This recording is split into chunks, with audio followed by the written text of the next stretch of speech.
here with actor, writer, professional show business guru. Wow.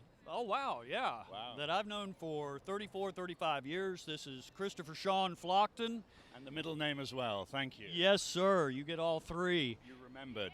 Absolutely. As you can see, I'm wearing the American Academy of Dramatic Arts shirt. Chris and I went to school there 30 years ago. A couple of years ago. Yeah, a couple of years ago. And I just wanted to share this very talented man's abilities with our audience today and let you know what's going on with this fine fellow. He's laughing. He's so shy. Laughing. He's so shy. This man is so talented. He's doing an off-Broadway show now called Only Yesterday. Chris, tell us a little bit about that and tell us what led up to that starting 34 years ago, if you don't mind. Starting 34 years ago.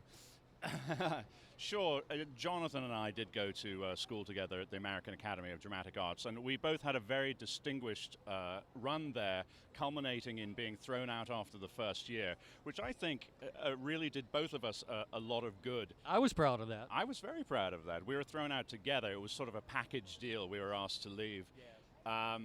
And then I went on to, I moved back to England for a while, and then I realized that all my friends were over here. So I came back, I worked a little in Boston, and I moved to New York. I was here for 17 years doing the thing, working in film and TV, a lot of sketch comedy, a lot of doing the commercials and voiceovers and things like that. 7, 8 years ago, my wife and I moved to Vermont. Because beautiful place. It is, it's gorgeous, but we were trying to come up with the most spectacular way to commit career suicide, and we thought, well, let's just move to Vermont. You know, screw it. Yeah. Let's do it. We love it up there. So we did, and so I've been working up there. I have a voiceover studio in my house, and I've been doing theater and coming back to the city when I wanted to. 5 years ago, I started working on this play called Only Yesterday, which at that time was a one act with no music, written by a TV writer called Bob Stevens. He wrote for Murphy Brown, Malcolm in the Middle, other stuff that I'm not remembering, but he has a very impressive resume in television, and he had moved to the Upper Valley where I live. And so his play, Only Yesterday, was in the New Works Festival at Northern Stage, which is a regional theater in White River Junction, Vermont. And I was involved in it. My character was called, rather embarrassingly, the Burly Man.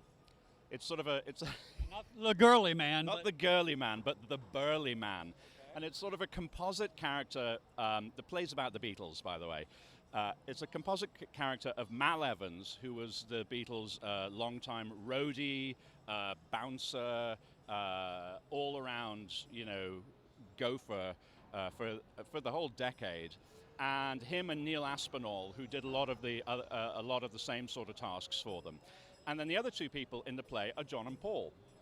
So we go through a reading, and then we go through another reading, and the Hare Krishnas are coming, so that's good.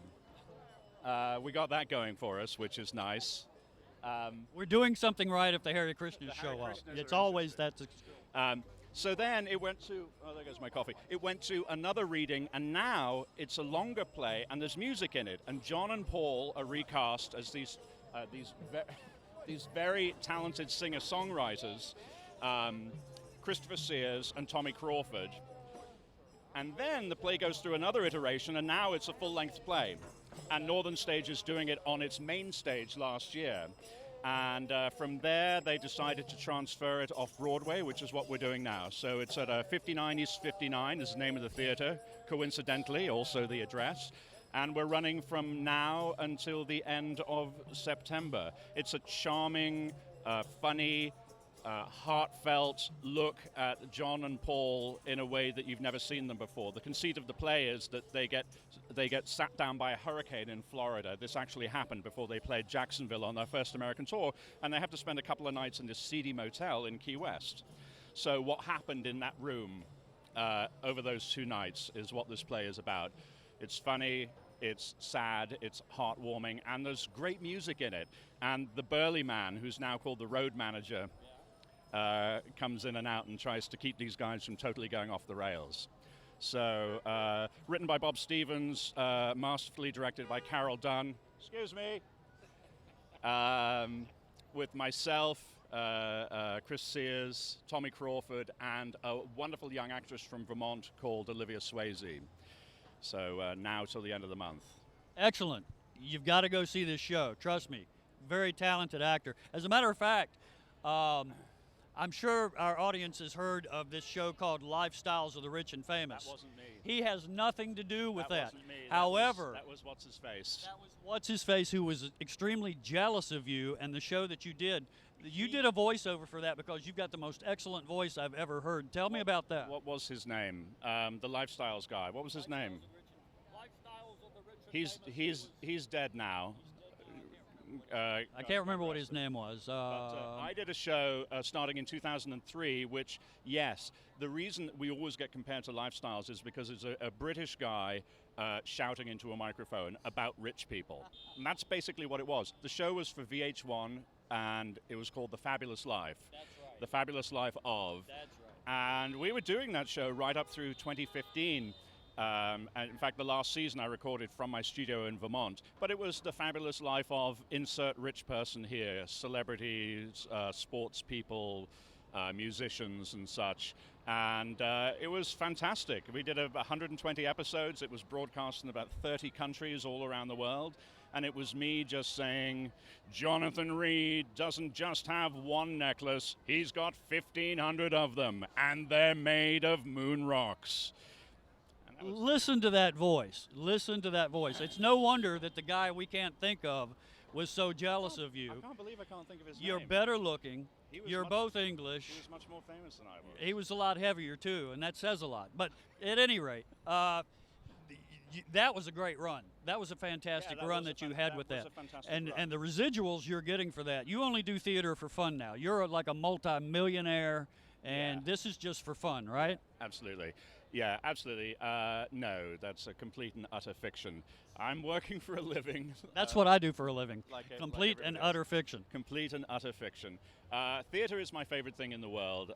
My wife always comments that I'm happiest. She can tell when I'm working in the theater because I'm just happy. I walked out of my apartment here in New York yesterday, walked across Central Park to the theater, and did our first preview for a sold-out audience. Nothing makes me happier than that. It's fantastic. It really is. As I say, I've known Chris for 34, 35 years. Since I met him, I've loved this man, absolutely loved this man.